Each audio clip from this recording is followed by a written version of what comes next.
We are joined by not just the best running back in the New York area, not just one of the best running backs in the NFL. He may not be aware of this. Tiki Barber's favorite player. Oh, Breece Hall, ladies and gentlemen. Good, Breece, how are you? I'm doing good, man. It's been good to, have this off season to, just get better and not just get back to playing football. So right now I'm in a great spot. You know that you got me in trouble a week and a half ago. Why? You don't even know why you got me in trouble What a week happened? and a half ago. A week and a half ago, Evan Roberts, who is a new season ticket holder for the New York Jets, bought me a present. I did. I got him a And present. I was excited. You know what that present was, Breece? What? It was a Breece Hall jersey. Oh. And you know what I did with that present? What'd you do? I put it on. And you know what Evan did with that present that Tiki put on? Excuse me. I decided to take a picture sir. of Tiki Barber Yes, in sir. said jersey, Yes, sir. frame it, and what I would love for you to do, Breece, is to sign Oh, this. yeah. And all you got to write is to Tiki from your favorite player, Breece Hall. Thank you very much, yeah. Breece. Oh, no. Oh, this is so beautiful. Stop. New York Giant legend, Breece. Tiki The Barber. reason this is a hard thing for Sean Morash, who's sitting over here, is because he's a massive Giants fan. So that's like sacrilegious Oh, to it is. him. Breece, be honest. In 20 years, if you're working for WFAN and the star Giants running back at that time, you get that jersey, you putting it on? Getting what jersey? If you're getting a star of the New York Giants jersey in 20 years, you're working at media, you putting on that Giant jersey? I'm too prideful. I can't do it, man. Thank you. I can't do it. Thank That's you. my running back. That's Yeah, a I can't do respectable it. running back. I can't Breece do Hall. it. Dude, if you weren't a great dude, I wouldn't have worn it. But you're a great dude. I appreciate that. So I appreciate this. Look, can we hang this in the studio next That's- to A-Rod jersey? That's actually the plan, Tiki. Nice. I love it. Yes, I love it. that frame picture will now forever be on the WFAN studio. It's all respect. You know, we talk all the time how the running back has lost importance in the NFL. And I think it's nonsense. I think mediocre running backs have lost importance in the NFL. The guys that can't go to the house, the guys that can't also catch the ball out of the backfield, those guys maybe have lost importance. But guys like you who can hit your head on the goalpost on any given play are very valuable in the pass game. I mean, that's what the position needs to evolve to. Right. And so in some ways, Christian McCaffrey before you and even Saquon last year and what you're doing, that's what the position needs to be going forward. Do you guys feel that? And that's how I think you're coached and taught, even in college. Yeah, definitely. I think it should be, but it's also hard to find, guys like me, Christian, Bijan, Jahmyr Gibbs, like guys with a good stature who can play 3 downs and run the ball, catch the ball, be pounders and everything like that.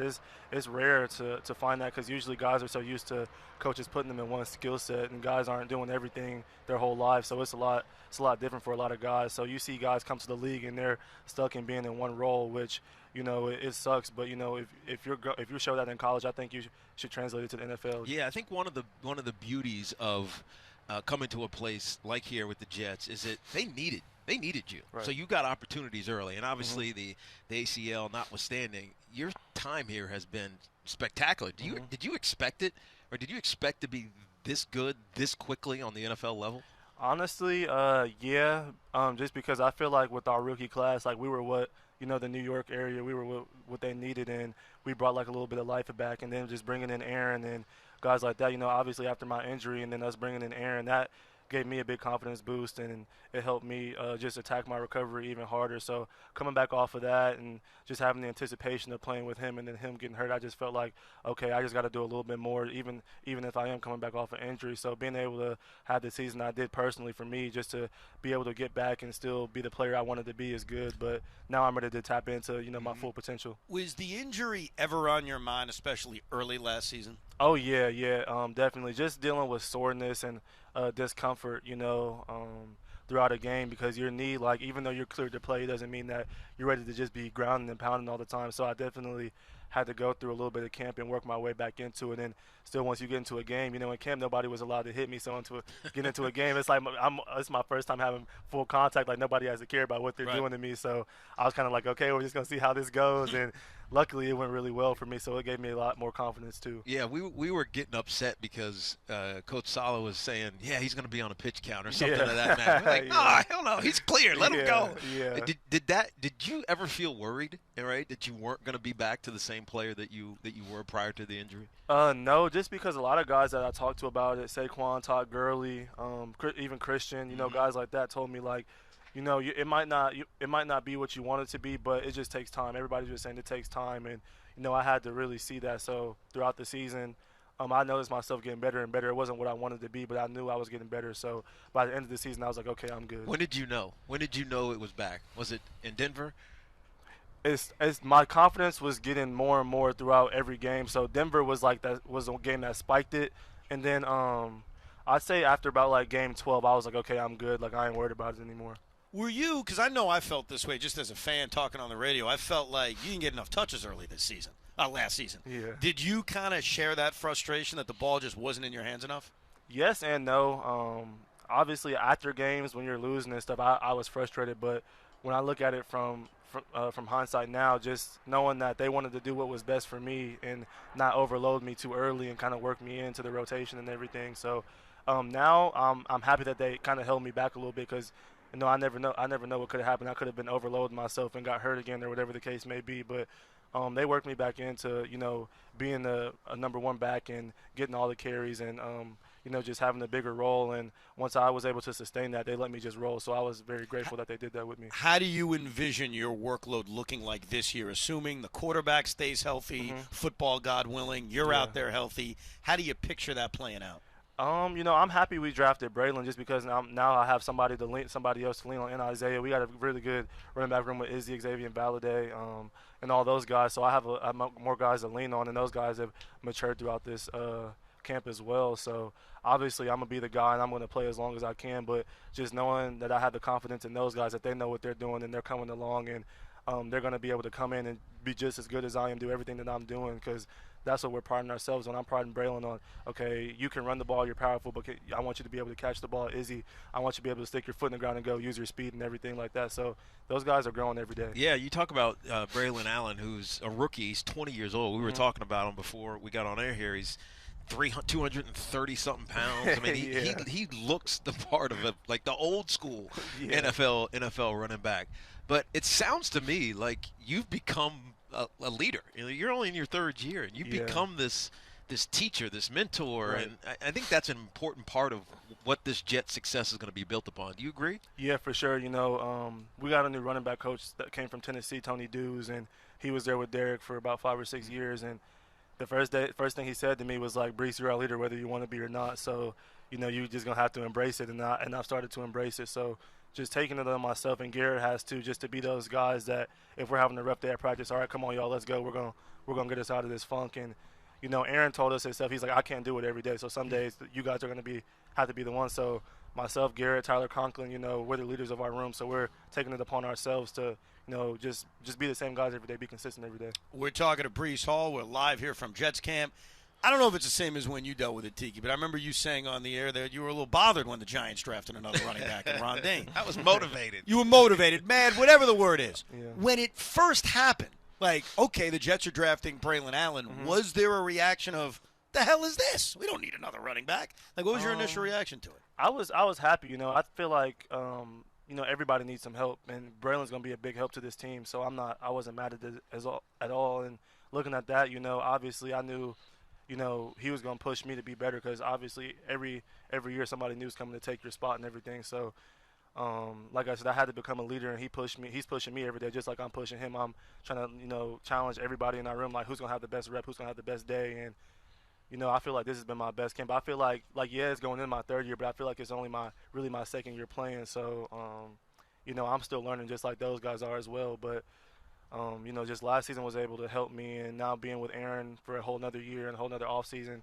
having my whole offseason to get better, it's just jump-started me. So I feel like I'm just in a great spot right now. Yeah, do you feel like a vet? You know what I mean? It's you're only in your third year, and it's really your second year, as you mentioned, because you missed so much time with the ACL. But there's a certain point where you just kind of understand it. Like, what it takes to have success individually. You know what the team needs collectively to have success, and the veterans are the one that have to lead. You guys are still a very young team. I don't know where you guys are in the hierarchy, but you're still a very young team. Right. Do you feel like, I get it now, like I understand what it's going to take to be successful because of some of the ups, but also because of some of the downs? In that aspect, yes, I do. But then I look at my age, and then compared to some of the other rookies, even this year, like half of our rookie class is older than me. So I'm like, okay, I'm not that old yet. I'm not, I'm good. But as far as like knowing what it takes and seeing it, And just talking to other guys about it, yeah, I feel like I do know now. And every day that's been my challenge, is be the same guy, prove that you're the best player out in the field. And me and Garrett challenge each other with that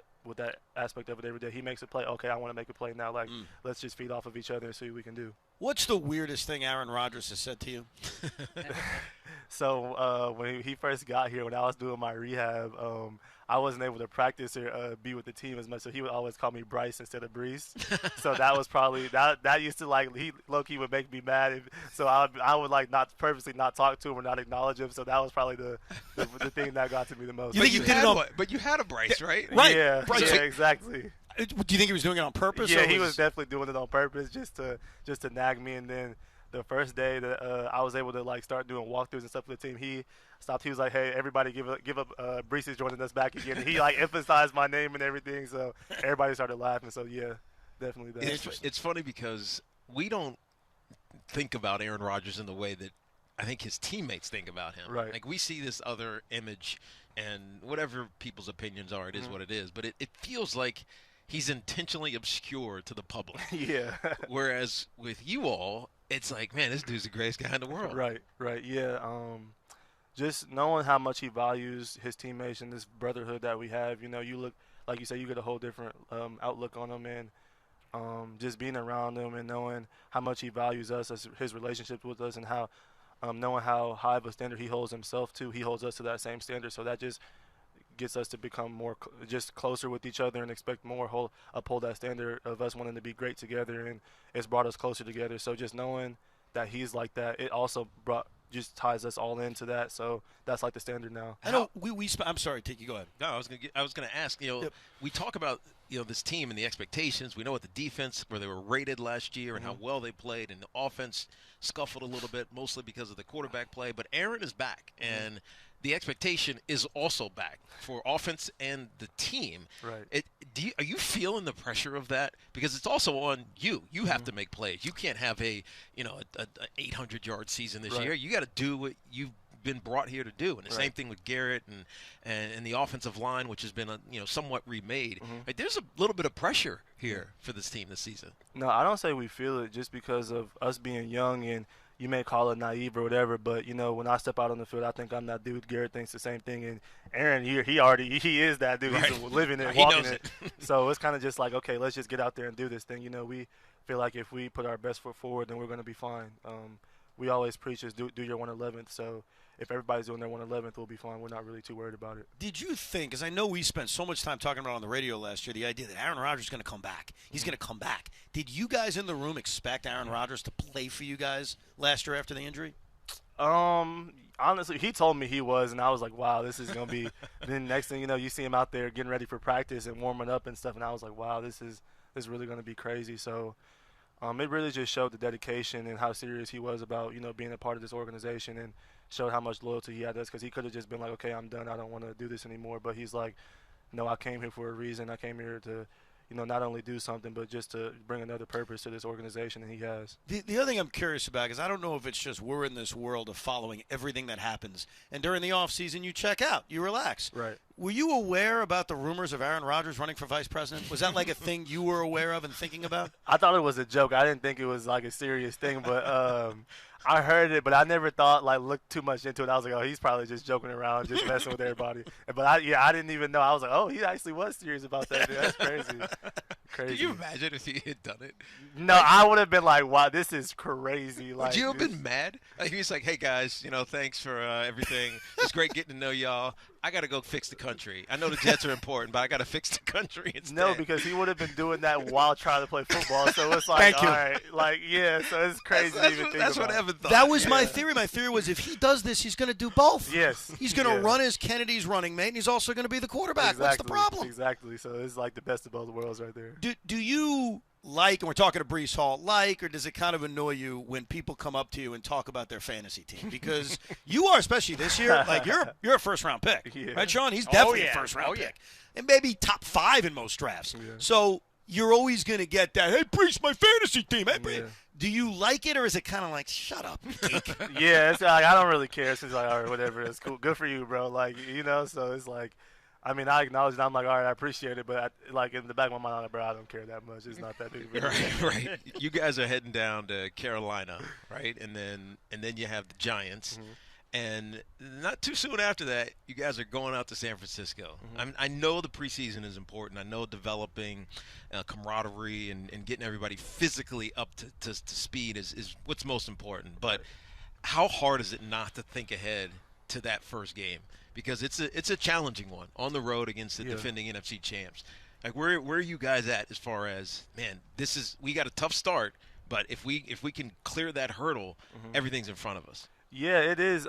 Me personally, like every now and then, like when I have some free time after I watch film on, the practice or walk through and whoever we're going against in joint practice that week, like I'll go peep some of their games. But for me, it's like I'm still a fan of McCaffrey, so I'll catch myself watching more of the offense and the defense and stuff right now. So just growing up watching him since I was in middle school, high school, like I'm supposed to be watching the defense, but I catch myself just watching him, seeing what he's doing, how he does stuff, and then I'll be like, okay, Breece, you got to go watch the defense and see what they're doing versus these teams and stuff. So I definitely catch myself watching them. It's funny you say that because I used to do that with Emmett. When Emmett Smith, and I was a then Redskins, but now Commander. I was a Washington fan, and so I hated the Cowboys, but I loved Emmett. Right. And I would pick things up like the upfield arm was trying to tackle him. He'd just subtly just push it down, right, and then he could run through the tackle. Like, what do you pick up from watching, some of these other guys that do it well? Saquon, Christian McCaffrey, you talked about, even Bijan, who's basically in that positionless offense that they had down there in Atlanta. Yeah, watching McCaffrey, just seeing like he does everything right all the time. So and just hearing guys talk about him, he's like everybody says he's like a robot just from his routine before practice, pre-practice, and after practice on how he does his recovery and stuff. And then in the game, just watching, you could tell he really watches film a lot and is really dialed in because he always, just with him being in the pass game, he always makes the right decision. He's never putting the quarterback in the cloudy spot and everything, and he has no wasted movement, always running really efficient. So I pick up on stuff like that. Yeah, it's interesting you say that because we were talking also about Aaron and how he's teaching, like always, in the middle of practice, in the middle of a play, he's teaching to help you guys. And you go and watch some film with him at times. What do you pick up from watching one of the greatest to ever do it? So it'll be a day like, say the defense gets us with the blitz, he'll run into the running back room and be like, hey, you guys busy? And we'll be like, no. He'll be like, okay, this is what they did today. This is why I want to do this, and maybe it's easier to get us out, or maybe it's like, okay, we'll let the line take him and you'll take the little coming. Just like little stuff like that I pick up on from Aaron. Or it'll be pre-snap and he'll be like, hey, Breece, we got this concept over here. I want you to run this. And so it's like, every play is like something different. You never know. You got to always be locked into him and what he's doing because he'll give you a signal and change the play real fast or change the protection real fast at the end of the shot clock before he snaps the ball. So with him, it's like always something you always want to be dialed in. Is that hard? Because you have to be aware. Yeah. You can't sit up there. I heard the play. I know what I'm supposed to do. As soon as the ball is snapped, I'm going. It's like, things could happen before anything actually occurs. And at first it was hard, but now like I'm so comfortable and I kind of sometimes know what he's going to do before he does it. So it's just like, okay, it's normal now. So as a rookie, it was definitely, and coming off my injury, just not being with him for the whole offseason, it was hard, but now it's kind of just like, all right, let's go. Like, what you got? We're talking to Breece Hall. I've always heard that players say they take it one game at a time. They don't know the schedule. So I do want to play a game with you. Obviously, week 1 is against the Niners. Yeah. Do you know who you guys are playing week 2? No idea. Really? No idea. Wow, so it's true. No idea. What if I told you it's in Dallas against the Cowboys? Would you say, wow, I didn't know that? Or would you say, oh, yeah, I kind of remember that? No, I have no idea. It's not the Dallas Cowboys. No, just put anybody out there who you want to play, let's play. All right. Well, just so you know, it's the Titans, just so you know. Yeah. And then week 3 is at home against the Patriots on a Thursday night. Let me make this very, very clear. You already know this, and you did a great job in that last game against the Patriots. Beat their asses. I don't care if it's 45-3. You tell Saleh and Hackett, give me the ball. We're putting up a 50-burger. I'll tell them that in practice so you know it's coming in the game. There you go. Oh, yeah. Thank you, Breece. We appreciate it. No Thank problem. you for being Tiki Barber's favorite player. Thank you guys for having me. I appreciate it. Thank you, Breece. The great Breece Hall, the New York Jets.